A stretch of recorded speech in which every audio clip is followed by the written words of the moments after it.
नमस्कार दोस्तों, मैं विनोद सर अपने YouTube चैनल प्रतिज्ञा जीएस में आप सभी लोगों का स्वागत करता हूं। दोस्तों, आज हम लोग अपनी क्लास को प्रारंभ करने से पहले हम उन अपने प्यारे दोस्तों से यह आग्रह करना चाहते हैं जो हमारे इस चैनल पर नए हों, वे हमारे इस चैनल को सब्सक्राइब कर लें, बेल आइकन का बटन दबा दें ताकि दोस्तों सारी की सारी वीडियो की नोटिफिकेशन आप तक आसानी के साथ पहुंचती रहे। दोस्तों आइए दोस्तों हम लोग अपनी क्लास को प्रारंभ करते हैं। दोस्तों, हम लोगों ने कल संविधान निर्माण से संबंधित महत्वपूर्ण जितने फैक्ट थे उन सब की चर्चा की। संविधान बनने में कितना समय लगा इसकी चर्चा की। संविधान बनाने में कुल कितने अधिवेशन आयोजित किए गए उसकी चर्चा हम लोगों ने की। संविधान बनाने में कुल कितना खर्चा आया इसकी चर्चा हम लोगों ने की। संविधान बनाने में कुल कितने दिन बहस हुई इसकी चर्चा हम लोगों ने की। ठीक है दोस्तों, कहने का मतलब जितने भी फैक्ट थे इसकी चर्चा हम लोगों ने कल की क्लास में की। तो आज दोस्तों हम लोग जो हमारा टॉपिक होगा वो कौन सा टॉपिक होगा दोस्तों? वो होगा प्रस्तावना, जिसकी चर्चा हम लोग कल किए थे कि आज का टॉपिक क्या होगा, प्रस्तावना। तो जो दोस्त हमारे उस पिछली वीडियो को नहीं देखे हैं अभी तक, उन दोस्तों से, उन प्यारे दोस्तों से हमारा ये आग्रह है कि वे प्लेलिस्ट में जाकर हमारी उस पिछली वीडियो को देख लें और बड़ी ही अच्छी ढंग से उसे समझ सकते हैं। दोस्तों वहाँ पे सारी की सारी चीज़ें बताई गई हैं जो आपके एग्ज़ाम पॉइंट व्यू से महत्वपूर्ण है। ठीक है दोस्तों, आइए देखते हैं प्रस्तावना। दोस्तों अब हम लोग किसको पढ़ेंगे? प्रस्तावना को पढ़ेंगे। दोस्तों अब प्रस्तावना को पढ़ने से पहले दोस्तों दो तीन चीज़ें आपको क्लियर होनी चाहिए। पहली चीज़ क्या कि ये जो प्रस्तावना है क्या ये संविधान का भाग है? ये जो प्रस्तावना है संविधान का भाग नहीं है। ये जो प्रस्तावना है प्रस्तावना का आधार क्या है? यह जो प्रस्तावना है प्रस्तावना की भाषा कहाँ से ली गई? यह जो प्रस्तावना है इसका विचार कहाँ से लिया गया? तो इन सब के बारे में दोस्तों आप लोगों को जानकारी होनी चाहिए। ठीक है दोस्तों, आइए देखते हैं कि वो क्या क्या प्रावधान है। ठीक है दोस्तों, पहले हम दोस्तों बेसिक बात करते हैं, फिर उसके बाद क्या क्या इसमें शब्दावली है उन सब की एक एक करके जो आपके एग्जाम पॉइंट व्यू से महत्वपूर्ण है सारी की सारी चर्चा हम लोग प्रस्तावना को करने वाले हैं। आज दोस्तों आज की जो क्लास होगी दोस्तों वो केवल किस पर आधारित होगी? प्रस्तावना में। ठीक है दोस्तों, तो वीडियो के अंत तक बने रहिए दोस्तों, यह टॉपिक बहुत ही महत्वपूर्ण है। यहाँ से कई बार क्वेश्चन आपके एग्जाम में कई तरह से पूछे गए हैं और अब दोस्तों आज के बाद यहाँ जो प्रस्तावना है यहाँ से आपका एक भी क्वेश्चन गलत नहीं होगा अगर आप लोग वीडियो को अंत तक देख लेते हैं तो। ठीक है दोस्तों, आइए देखते हैं। अब दोस्तों कुछ मामले हैं, बेरुवाड़ी मामला या दोस्तों केस या इसे वाद कह लीजिए। ठीक है दोस्तों, कब? 1960 ईस्वी। इसमें क्या था दोस्तों ज़रा देख लीजिए इसको, बेरुवाड़ी वाद में क्या था दोस्तों। अब दोस्तों इसमें सुप्रीम कोर्ट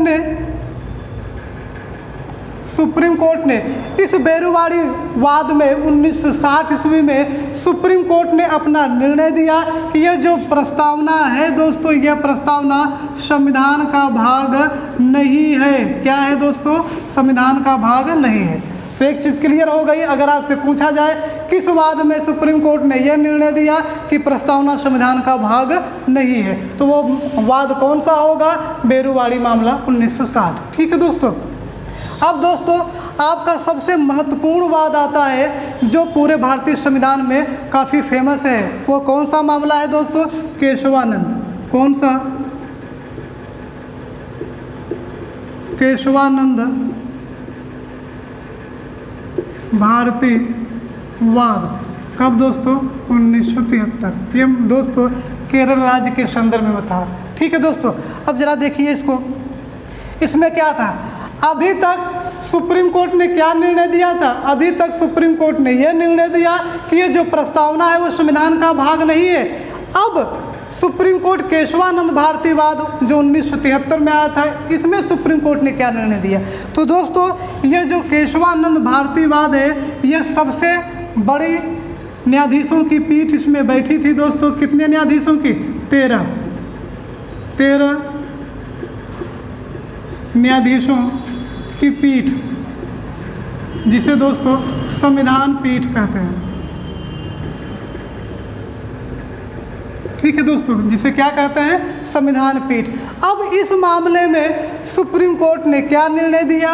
सुप्रीम कोर्ट ने यह निर्णय दिया दोस्तों कि ये जो प्रस्तावना है, भारतीय संविधान की जो प्रस्तावना है, ये संविधान का भाग है। क्या है दोस्तों? प्रस्तावना संविधान का भाग है। तो यह क्वेश्चन आपके एग्जाम में कई बार पूछा गया है कि प्रस्तावना संविधान का एक भाग है, यह किस वाद में पहली बार बताया गया? तो किस वाद में? केशवानंद भारतीवाद 1973 में। ठीक है दोस्तों। अब दोस्तों आप लोगों का एक अनुच्छेद है, अनुच्छेद 368। जरा इसकी चर्चा थोड़ी सी यहाँ पर कर लें। इस अनुच्छेद 368 में संविधान संशोधन की प्रक्रिया का उल्लेख किया गया है। क्या बताया गया है?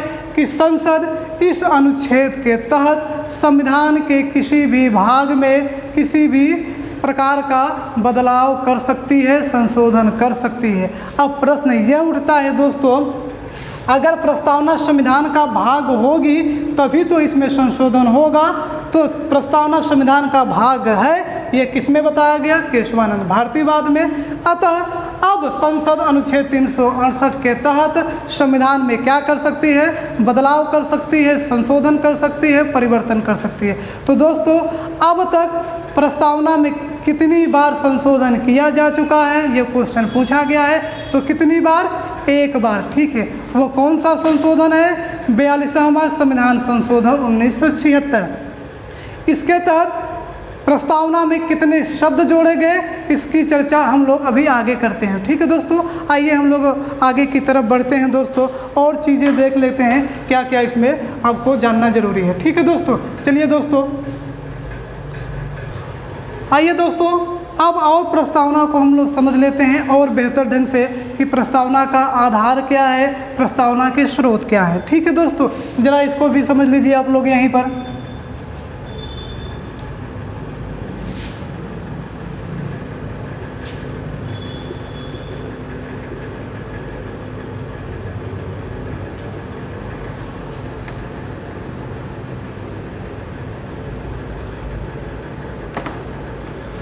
ठीक है दोस्तों, अब ज़रा देखिए, अगर पूछे प्रस्तावना के स्रोत क्या हैं, तो स्रोत के बारे में दोस्तों दो चीज़ें जानते रहिए। एक तो दोस्तों विचार, एक दोस्तों भाषा। ठीक है दोस्तों। अब दोस्तों आपसे पूछे कि प्रस्तावना का विचार कहाँ से लिया गया, तो आपका आंसर क्या होगा दोस्तों? यूएसए, संयुक्त राज्य अमेरिका। अगर आपसे पूछे प्रस्तावना की भाषा कहाँ से ली गई है, तब आपका आंसर क्या होना चाहिए दोस्तों? ऑस्ट्रेलिया। ठीक है दोस्तों, क्या होना चाहिए? ऑस्ट्रेलिया। अब अगर दोस्तों आपसे पूछे कि प्रस्तावना का आधार क्या है, बेस क्या है प्रस्तावना का, तो हमने आपसे पिछली क्लास में चर्चा की है कि प्रस्तावना का आधार क्या था दोस्तों? क्या था दोस्तों? उद्देशिका। क्या थी दोस्तों? उद्देशिका थी। ठीक है दोस्तों, क्या थी? उद्देशिका थी। तो प्रस्तावना का जो आधार बनी वो क्या बनी? उद्देशिका बनी दोस्तों। यह जो उद्देशिका है, इसे किसने पहली बार प्रस्तुत किया? जवाहरलाल नेहरू साहब ने इसे प्रस्तुत किया। ठीक है दोस्तों, कब प्रस्तुत किया था संविधान सभा में? 13 दिसंबर 1946 ईस्वी को। और यह कब स्वीकार किया गया संविधान सभा द्वारा? 22 जनवरी 1947। ठीक है दोस्तों, तो इसके बारे में भी आप लोगों को जानना बेहद ही आवश्यक है। अगर आपसे पूछे कि प्रस्तावना का आधार क्या है, तो प्रस्तावना का आधार क्या बताएंगे आप? उद्देशिका। यह जो दोस्तों उद्देशिका है, इसे किसने प्रस्तुत किया संविधान सभा में? जवाहरलाल नेहरू। कब प्रस्तुत किया? 13 दिसंबर 1946। उद्देशिका को संविधान सभा द्वारा कब स्वीकार किया गया? 22 जनवरी 1947। प्रस्तावना का सबसे पहली बार विचार या प्रस्तावना कहाँ से ली गई? तो क्या होगा आंसर? USA, America. अगर आपसे पूछा जाए प्रस्तावना की भाषा, हूबहू शब्द पूछे जाते हैं दोस्तों, प्रस्तावना की भाषा कहाँ से ली गई है? तो क्या आंसर होगा? ऑस्ट्रेलिया। क्या आंसर होगा दोस्तों? ऑस्ट्रेलिया। तो ये महत्वपूर्ण फैक्ट थे जिसके बारे में आप लोगों को जानना बेहद ही आवश्यक है, तभी सारी चीज़ें दोस्तों आगे की क्लियर होती चलेंगी। ठीक है दोस्तों, आइए हम लोग आगे की तरफ बढ़ते हैं दोस्तों। आइए दोस्तों, अब हम लोग और अच्छे से इसे समझने का प्रयास करते हैं प्रस्तावना को लेकर। आज दोस्तों प्रस्तावना से एक एक चीज़ को हम क्लियर करने वाले हैं। आज की जो हमारी पूरी क्लास है वो प्रस्तावना पर ही आधारित है। ठीक है दोस्तों, तो यहाँ से जितने भी क्वेश्चन बन सकते हैं उन सब की चर्चा करने वाले हैं। एक भी क्वेश्चन अब यहाँ से गलत नहीं होगा दोस्तों। ठीक है, आइए चलिए। अब दोस्तों अगर हम कहें कि जो भारतीय संविधान की प्रस्तावना है यह किस शब्द के साथ शुरुआत होती है, इसे देख लीजिए। तो क्या कहा गया है? हम भारत के लोग, हम भारत के लोग। ठीक है दोस्तों, भारत को एक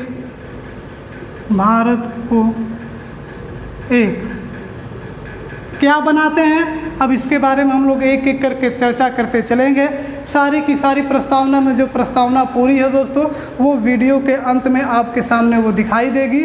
अभी हम केवल समझने का प्रयास करते हैं कि क्या क्या इसमें शब्दावली है, क्या क्या इसमें कहा गया है, इसका उद्देश्य क्या है, सब कुछ आपको यहीं पर दिखाई देगा दोस्तों। तो पहली चीज़ कहा गया कि हम भारत के लोग, मतलब हम अपने संविधान का निर्माण करेंगे। ठीक है दोस्तों, हम भारत के लोग अर्थात भारत की जनता भारत को कैसा राष्ट्र बनाएंगे, कैसा देश बनाएंगे, उसकी चर्चा हम लोग दोस्तों करते हैं। इसमें कहा गया कि हम भारत के लोग भारत को एक ट्रिपल SDR बनाएंगे। क्या बनाएंगे? Triple SDR। दोस्तों अब यहाँ से सारी चीज़ें आपको क्लियर हो जाएंगी। ठीक है दोस्तों, अब देख लीजिए ये एक S का मतलब क्या होता है दोस्तों?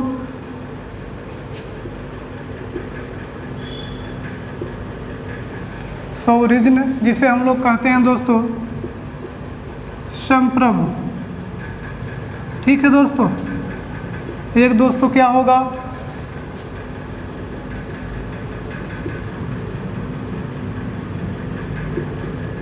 सोशलिस्ट, इसका मतलब होगा दोस्तों समाजवाद। एक ही इसका मतलब होगा दोस्तों सेकुलर।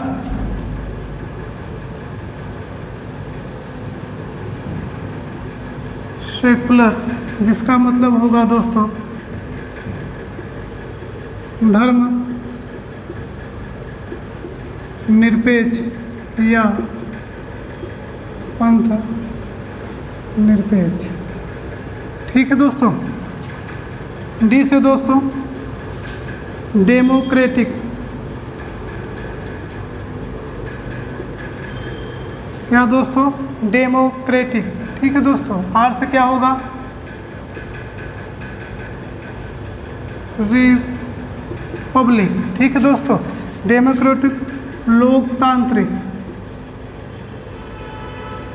लोकतांत्रिक गणराज्य। ठीक है दोस्तों, अब देख लीजिए हम भारत के लोग भारत को क्या बनाएंगे? एक ट्रिपल SDR। ठीक है, अब इसका मतलब क्या है, कैसे दोस्तों इसे समझ लीजिए।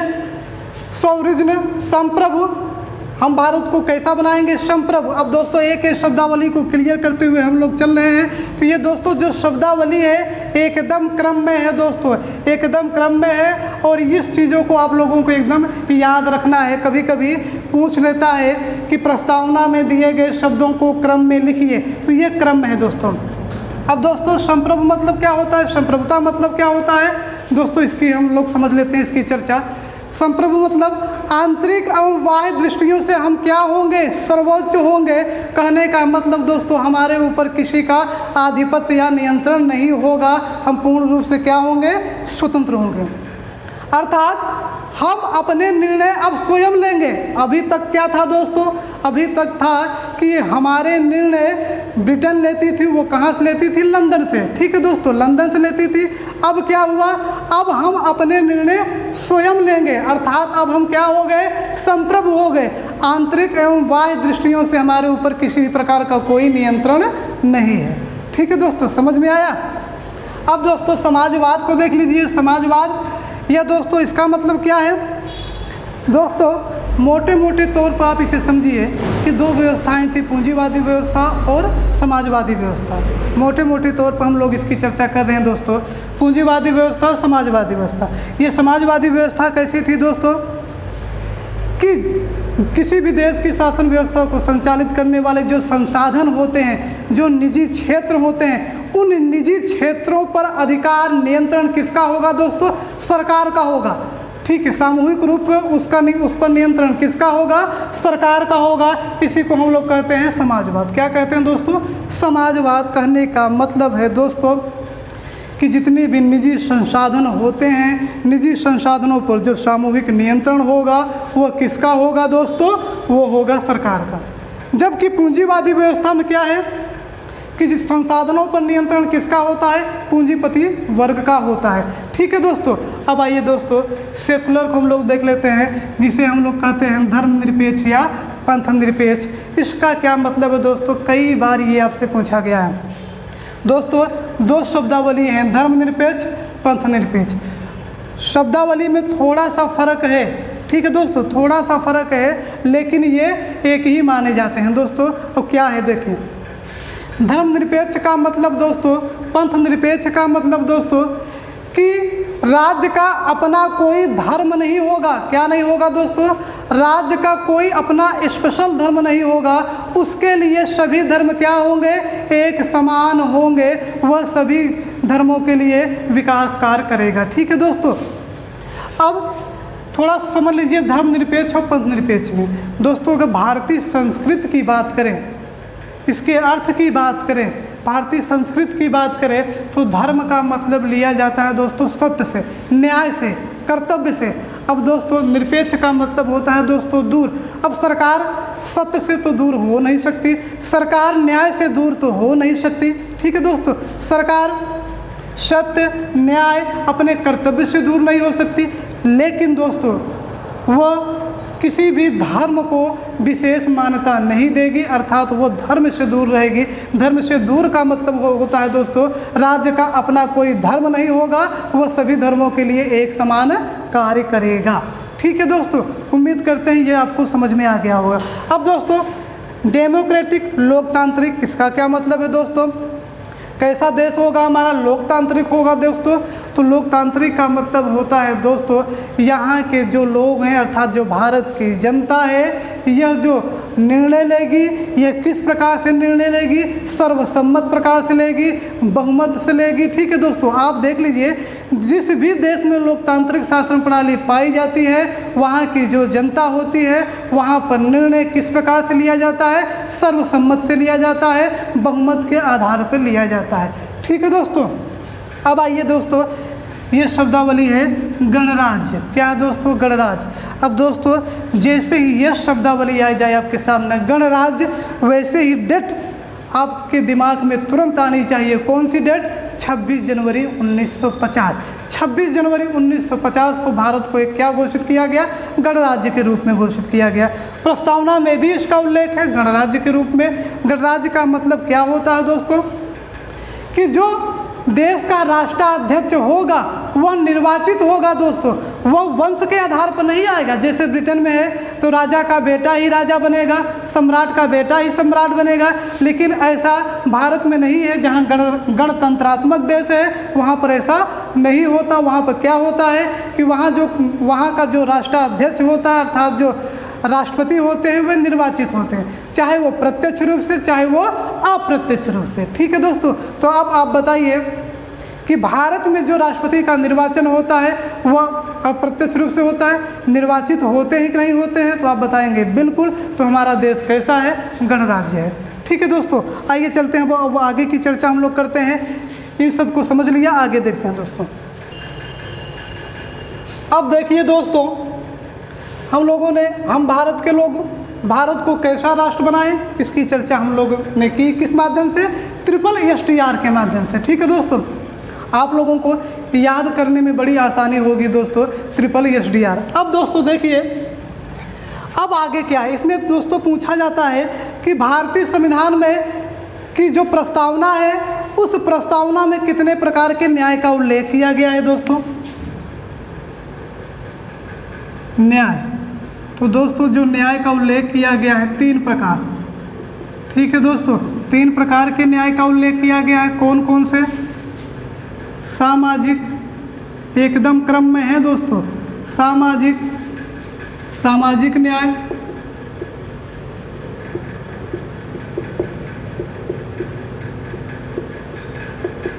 आर्थिक न्याय,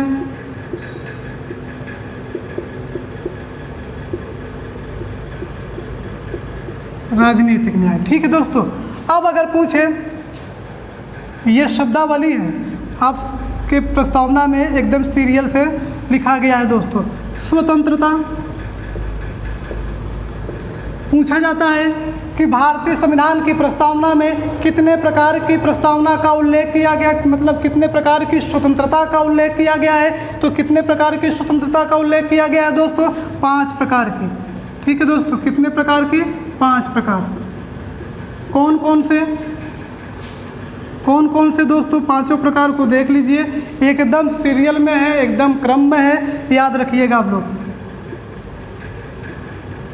विचार पहला हो गया दोस्तों, दूसरा हो गया विचार की स्वतंत्रता पहला, दूसरा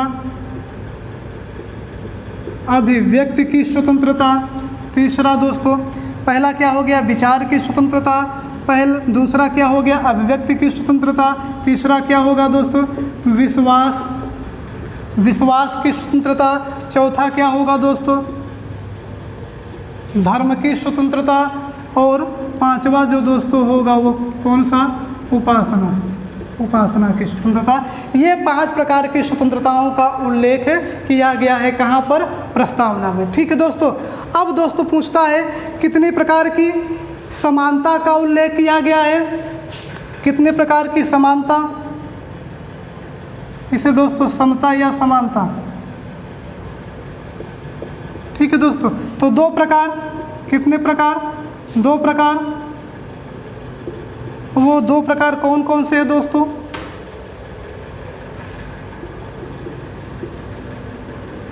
अवसर व प्रतिष्ठा की समता या समानता। ठीक है दोस्तों, तो फिर से देख लीजिए, प्रस्तावना में कितने प्रकार के न्याय का उल्लेख किया गया है? 3। अगर आपसे पूछेगा कि आर्थिक न्याय का उल्लेख कहाँ पर किया गया है? प्रस्तावना में किया गया है। ठीक है, कितने प्रकार की स्वतंत्रता का उल्लेख किया गया है प्रस्तावना में? 5 प्रकार की। अब बताइए कि जो मौलिक अधिकार में कितनी प्रकार की स्वतंत्रता का उल्लेख किया गया है? 6 प्रकार की। तो ये सारे विचार की स्वतंत्रता, अभिव्यक्ति की स्वतंत्रता, ये सब भारतीय संविधान के अनुच्छेद में भी 19 आर्टिकल में है, मौलिक अधिकार में। ठीक है दोस्तों, देख लीजिए सारी की सारी चीज़ आपको प्रस्तावना मिल रही है। अब दोस्तों समानता कितने प्रकार की है? 2 प्रकार की। कितने प्रकार की? 2 प्रकार की, अवसर और प्रतिष्ठा। अब आप बताइए अनुच्छेद 16 क्या कहता है? अवसर की समानता। ठीक है, तो ये सारी की सारी चीज़ें उल्लेखित है कहाँ पर? प्रस्तावना में। ये शब्दावली पूछा जाता है दोस्तों कि प्रस्तावना में दिए गए शब्दों को सही क्रम में लिखिए। तो एक शब्द और है दोस्तों, भातृत्व, जिसे हम लोग कहते हैं बंधुत्व। ठीक है दोस्तों, तो ये शब्दों का क्रम है, ये प्रकार हैं। कितने प्रकार? न्याय 3, स्वतंत्रता 5 प्रकार, समता या समानता 2 प्रकार, और दोस्तों बंधुत्व, जो बंधुत्व होता है, भातृत्व जो होता है, ये 1 प्रकार का। ठीक है दोस्तों, एक बार, ठीक, 1 प्रकार का। तो ये सारी की सारी चर्चा हो गई दोस्तों। अब इसके बारे में और क्या महत्वपूर्ण तथ्य हो सकते हैं उसको हम लोग देख लेते हैं दोस्तों, समझ लेते हैं। ठीक है दोस्तों, अब देख लीजिए और क्या क्या इसमें है उसको भी हम लोग समझ ले सकते हैं, जो आपके एग्जाम पॉइंट ऑफ व्यू से महत्वपूर्ण है दोस्तों। ठीक है दोस्तों, अब आइए देखिए, अब दोस्तों यहाँ से पूछा जाता है कि प्रस्तावना में कितनी बार भारत शब्द का उल्लेख किया गया है। जो हमारे देश का नाम है भारत, वो प्रस्तावना में इसका उल्लेख कितनी बार किया गया, तो आपके सामने दिखाई दे रहा होगा, हम भारत के लोग भारत को, तो कितनी बार दोस्तों, 2 बार। कितनी बार, 2 बार इसका उल्लेख किया गया है दोस्तों। ठीक है दोस्तों, अब देख लीजिए दोस्तों, अब इसमें जो संशोधन हुआ था दोस्तों, प्रस्तावना में अभी तक केवल 1 बार संशोधन किया गया है, और वह संशोधन कौन सा है दोस्तों, वह संशोधन है 42वां संविधान संशोधन 1976। अब इसके द्वारा दोस्तों जो 42वां संविधान संशोधन 1976 ईस्वी में पारित किया गया, उसमें प्रस्तावना में 3 नए शब्द जोड़े गए। यह भी दोस्तों आपके एग्जाम में पूछे गए हैं, और ये भी एकदम क्रम में है दोस्तों। ठीक है दोस्तों, एकदम क्रम में है। तो क्या होगा, पहला समाजवादी, जो आपका समाजवाद शब्द है प्रस्तावना में, वह जोड़ा गया किस संशोधन द्वारा, 42वें संविधान संशोधन द्वारा। ठीक है दोस्तों, अब क्या है, पंथ निरपेक्ष, और क्या है, एकता व अखंडता। तो ये 3 शब्द जोड़े गए किस संशोधन के द्वारा, 42वां संविधान संशोधन 1976 के द्वारा। अब तक प्रस्तावना में केवल 1 बार संशोधन हुआ है, वह कौन सा दोस्तों, 42वां संविधान संशोधन 1976। इसमें 3 नए शब्द जोड़े गए, किसमें, प्रस्तावना में। पहला कौन सा, समाजवादी, दूसरा कौन सा, पंथ निरपेक्ष, तीसरा कौन सा, एकता और अखंडता। ठीक है दोस्तों, और अब हम लोग आगे बढ़ते हैं, आगे की तरफ देखते हैं और क्या प्रावधान है दोस्तों इसमें। एक एक चीज़ को दोस्तों यहाँ पर क्लियर करने वाले हैं। प्रस्तावना को लेकर सारी चीज़ें यहाँ पर आपके दिमाग में क्लियर हो जाएगी दोस्तों, और यहाँ से क्वेश्चन आपका कभी भी गलत नहीं होगा दोस्तों। ठीक है, अब दोस्तों अगर कहा जाए कि प्रस्तावना में कितने चित्रों का उल्लेख किया गया है, तो 4 चित्रों का। प्रस्तावना में कितने चित्रों का उल्लेख किया गया है, 4 चित्रों का। कौन कौन दोस्तों, कौन कौन, घोड़ा, शेर,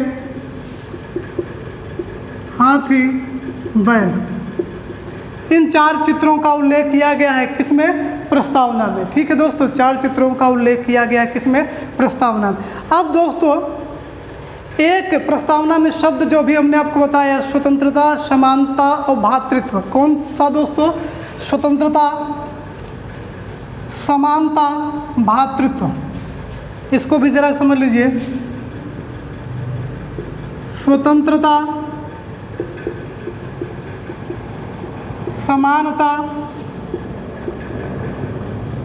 भ्रातृत्व। ये जो 3 शब्द हैं दोस्तों, ये प्रस्तावना में कहाँ से लिए गए हैं, इसे देख लीजिए। ये दोस्तों कहाँ से लिए गए हैं, फ्रांस से। देश पूछे दोस्तों फ्रांस, और क्रांति पूछे फ्रांस की क्रांति। ठीक है दोस्तों, ये नारा था फ्रांस की क्रांति का, स्वतंत्रता, समानता और भ्रातृत्व। ठीक है दोस्तों, तो ये कुछ महत्वपूर्ण चीज़ें थी जो हमने आपसे चर्चा की दोस्तों, और सारी की सारी चर्चाएं यहाँ पर दोस्तों प्रस्तावना से जितने भी क्वेश्चन बनने वाले थे और पूछे गए भी हैं, सारी की सारी यहाँ पर दोस्तों आपसे चर्चा हो गई। अब थोड़ा सा 1-2 और तथ्य हैं जिनकी चर्चा और कर लेते हैं। अब दोस्तों जब आप प्रस्तावना को दोस्तों पढ़ेंगे, जब आप दोस्तों प्रस्तावना को पढ़ेंगे तो जो उसकी अंतिम लाइन है उसमें क्या लिखा गया है, जरा इसको देखिए। अंतिम लाइन,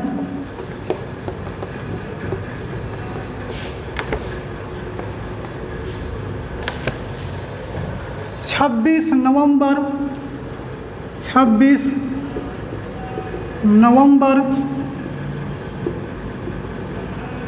नवंबर दोस्तों 1949, जरा लिख लीजिए यहाँ पर 1949। मित मार्ग शीर्ष, ये शब्दावली हूबहू याद रखिएगा, आपके एग्जाम में पूछी जाती है। मित मार्ग शीर्ष शुक्ल सप्तमी,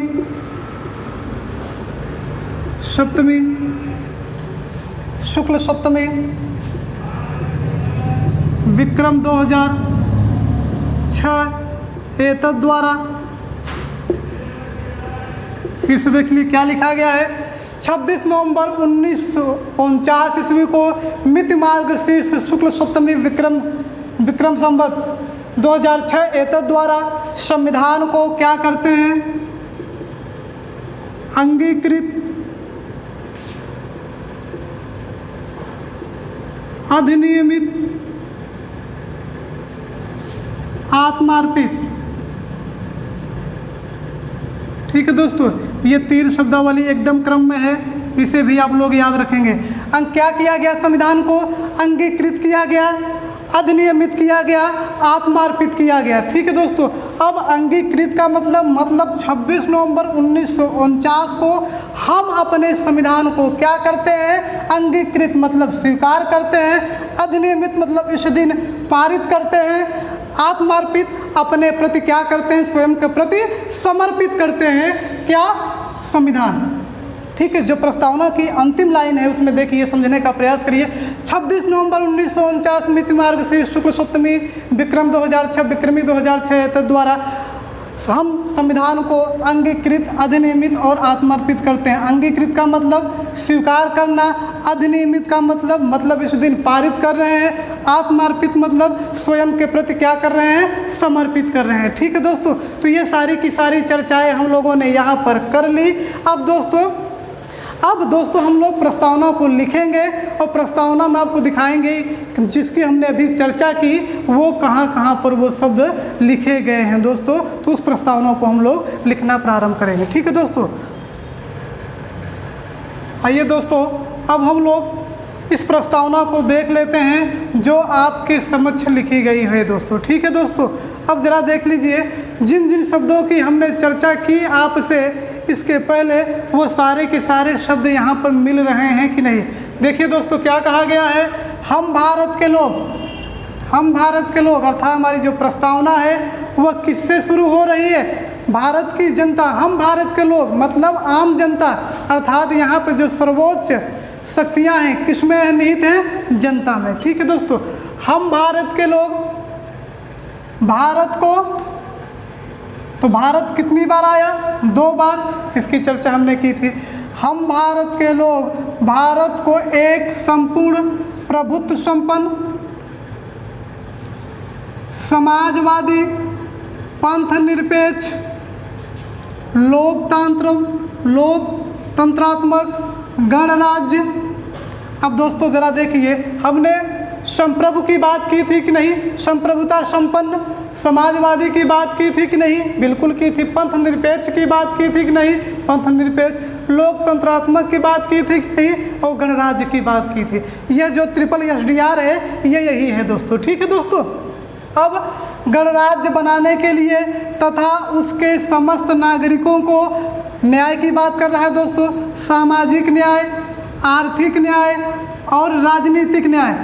कितने प्रकार के न्याय का वर्णन है दोस्तों, देख लीजिए आपके समक्ष दिखाई दे रहा है। कितने, सामाजिक न्याय, आर्थिक न्याय, 3 प्रकार के न्याय की बात की गई है। हमने आपसे बताया था 3 प्रकार के न्याय, तो सामाजिक, आर्थिक और राजनीतिक न्याय।